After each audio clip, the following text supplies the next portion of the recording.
कक्ष में हर कक्षा कक्ष में एक कचरा पात्र रखने का प्रयास करते हैं और बच्चों को ज्यादा से ज्यादा हम ये समझाते भी हैं कि आपकी कक्षा की जब आप सफाई करते हैं तो जो भी कचरा है आप कचरा पात्र के अंदर ही डालें। उसके ही परिप्रेक्ष्य में हमें कल एक टॉपिक दिया गया स्वच्छ भारत स्वस्थ भारत के ऊपर, तो जिस पर हमने एक ये छोटा सा मॉडल तैयार किया है, क्योंकि हम देखते हैं बार बार समझाने के बाद भी हम बड़े भी आदत से कई बार छूट जाते हैं कि हम कचरा पात्र के अंदर ही डालें। और हम में भी कई लोग ऐसे हैं जिन्हें नहीं पता है कि अलग अलग कचरे के लिए अलग अलग तरह के पात्र जो है निर्धारित किए गए। तो उसी को समझाने के लिए पहले कक्ष में हम क्योंकि बच्चों से टैकल कर रहे हैं, एक छोटी सी कथा की जो विधा होती है उससे बच्चों को हम पढ़ाना शुरू कर सकते हैं। जैसे कि कक्षा में हम लोग बच्चों को कहानी सुना सकते हैं कि छोटे बच्चे हमारे सामने बैठे हैं तो हम बताते हैं कि बच्चों ये बच्चा है सोनू। तो हमारा जो सोनू है खूब शरारती है, बच्चों के साथ अपने दोस्तों के साथ पूरे दिन बाहर खेलना उसे बहुत पसंद है, घूमता है फिरता है, माँ चिल्लाती है अरे कुछ खा ले, तुझे भूख नहीं लगती क्या? 2 मिनट घर में जाता है, दौड़ भाग के कुछ खा पी के फिर दोस्तों के साथ खेलने आ जाता है।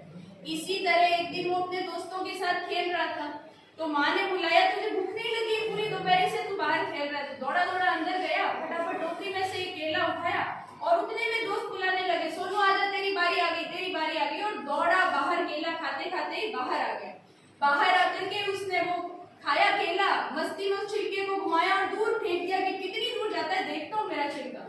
तो इस तरीके से तो फिर उसने वो छिलका जैसे ही फेंका तो उसने देखा वहां से एक बूढ़ी दादी माँ गुजर रही थी, उनका ध्यान नहीं गया और एकदम से उनका पैर उस केले के छिलके पे पड़ा और वो बूढ़ी दादी माँ गिर गई। सोनू शरारती है, चंचल है, बदमाशी करता है, लेकिन उसको इस चीज का एहसास है कि बूढ़ी दादी माँ को एकदम से गिरने से बहुत चोट लगी होगी।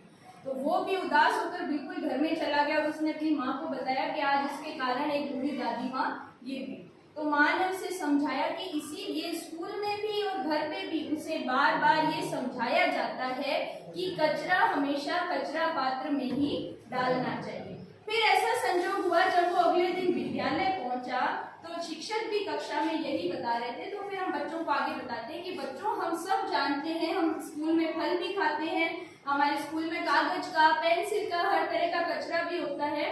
तो कचरे के पात्र जो है अलग अलग निर्धारित किए गए हैं, क्योंकि हमारी कक्षा में सब तरह के बच्चे हैं। मैं जो विजुअली डिसेबल बच्चे हैं उनका मैं नहीं कह सकती, वो शायद कलर देखकर नहीं पहचान सकते, लेकिन हम उन्हें बोल करके बता सकते हैं कि 3 रंग के कचरा पात्र होते हैं।